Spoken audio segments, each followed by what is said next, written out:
I wanted to ask a question about more personal perspective. That like, what is your why that keeps you going, and is there a goal that you are actually reaching for doing this here today? That's a great question. What drives me? When I got involved in this technology, I felt a moment of pure excitement and possibility. And the reason I felt that pure excitement and possibility is because I'm a nerd. And nerds get excited by technology. Like normal people, they don't go, this is the most elegant programming I've ever seen. No. I do. I'm like, oh, this is so amazing. I'm getting emotional because this code is so elegant. I do that. Which is why a lot of the people who got involved in this early on were nerds. It takes a certain personality. It's happened to me many times in my life. I got really excited, but here's the interesting thing. Once I got into it and I started understanding, it kept giving me new reasons to be excited. And then I started meeting people. And I'd go to a meeting and I'd go, man, the first time I found out about Bitcoin, when I read the white paper, it blew my mind and it changed my life, and I didn't eat for weeks and I got so obsessed and I spent all day on the internet, and the people around me started complaining because I wasn't doing anything else, like communicating with my friends and family, on one extreme, or showering on the other extreme, right? So at that point, people around you are like, there's something really wrong with you. And you're like, no, it's beautiful. Let me tell you about Bitcoin. They're like, please don't, right? And then I meet people at the meetups and they're like, that's exactly what happened to me. That's what happened to me. I became so amazed at this technology. And then I started seeing how I could apply it in my life and how it could improve the world. And then I started telling everybody I could meet until they started telling me to shut up about Bitcoin. And then I discovered this other thing, and then I learned something more. How many people here have experienced that? Yeah? Every time I go to one of these meetings, I meet people who tell me their personal story. And that personal story reminds me exactly why I got involved. And so you can go on Twitter and you can go on Reddit and you can look at what's happening in the world of Bitcoin.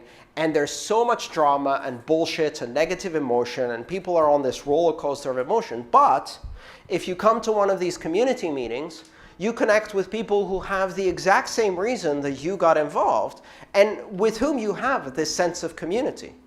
Now, I understand that what I just described applies equally well to a cult, right? And of course, many of the people you meet at first, they're like, you sound like you joined a cult. You've been chanting the white paper in the voice of Satoshi Nakamoto for the past 3 days. And that could be going a bit too far. So if you find yourself in your living room at 2 o'clock in the morning going, a system of electronic cash, peer-to-peer networking, then you've gone too far. But you can find a lot of people who enjoy the same things as you. What is my goal? My goal, which I communicate with everybody I work with, that everybody who works for me understands, which everybody's working towards, is very simple. Educate as many people as possible, in as many languages as possible, on the technology of open blockchains. That's it. Educate as many people, many languages, open blockchains. 4 things. Really, really simple. I've been working on that nonstop for the past 4 years with just complete determination. We're now translating the videos into 37 languages with the help of volunteers. Public free education. If you look at the number of people that have watched the videos that I do, I think we've already reached 1 million people who have been educated completely for free on the technology of open blockchain. And there are thousands of people around the world who support me on this and feel part of that mission and even give me money every month so that I can pay my staff so I can do it bigger. And this is my goal. For the next 4 years, I want to take that from 1 million people to 50 million people over 4 years in more languages, in more countries and with more free and open education. And that sounds crazy. But to me, that's a much more achievable goal than paying attention on what the Bitcoin price is going to do.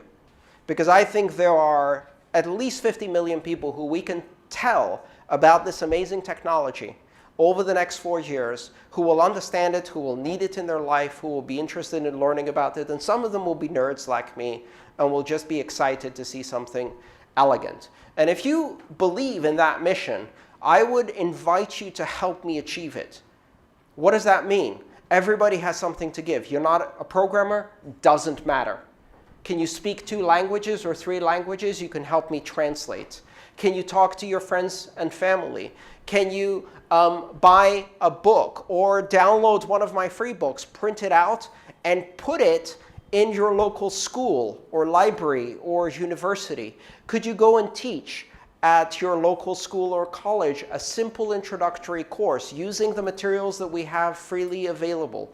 Could you introduce it into your local community? Could you teach young children how to learn about this technology so they have a new career or opportunity? All of those things are possible. Whether you're a creative artist, a software engineer, a business person, an accountant, no matter what you do. Some of the biggest proponents of this technology are taxi drivers. And they go around all day picking up different people and telling them, have you heard about Bitcoin? Sometimes I meet them. It's amazing. All right, thank you. That was a great question. I want to ask you, you're an investor, an activist, or a technician of blockchain? That's a great question. I'm a teacher. I'm not an investor. I personally own Bitcoin because I need it for my work and I use it in my business. I don't know if I'm an activist. I think I'd have to be more active to be an activist. And I think mostly I would describe myself as a teacher. It's what I love to do. That moment where you are explaining something to someone and you see the light bulb go off. I live for that. That's what I love doing. And so I'm a teacher. And like in any other industry, the teachers are the least paid professionals in the space. If I was an investor, I'd be much more successful, and I would have landed on the roof of this building in my private helicopter. But I'm a teacher, so instead, I take the bus. Thank you.